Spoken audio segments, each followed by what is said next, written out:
ఉద్యోగాలు లేవు. గతంలో మనం ఇచ్చిన ఫీ రియంబర్స్మెంట్ అవ్వబడతలేదు. మనము ఆరోగ్యశ్రీ మళ్ళీ కనుమరుగైతా ఉన్నది.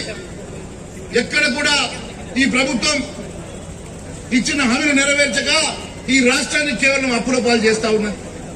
గతంలో ధనిక రాష్ట్రంగా మనం ఈ రాష్ట్రాన్ని అప్పచెప్తే ఈ రోజు 5 లక్షల కోట్ల అప్పు చేసి కనీసం ఇచ్చిన మాటకు ఇచ్చిన హామీలు నెరవేర్చలే, సంక్షేమ కార్యక్రమాలు చేయలే, నిరుద్యోగులకు ఉద్యోగాలు ఇవ్వలే, రుణమాఫీ చేయలే, మనందరికీ కూడా డబుల్ బెడ్రూమ్ ఇల్లు ఇవ్వలే, ఎక్కడ కూడా ఉద్యోగాలు భర్తీ చేయలే.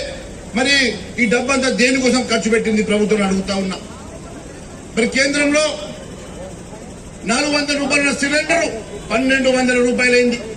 400 రూపాయలున్న సిలిండర్ 1200 అయింది. రేపు మహిళా దినోత్సవం బహుమానంగా ఇంకా 50 రూపాయలు పెంచుతున్నారట. అదేవిధంగా పెట్రోల్ ధరలు పెరుగుతా ఉన్నాయి. ఈ రోజు ఒక యువకుడు గ్రామం నుంచి పట్టణానికి వెళ్లాలంటే స్కూటర్ మీద బయటకు వెళ్తే పోలీసు వాళ్ళు ఆపి ఎక్కడ చాలని పెడతారో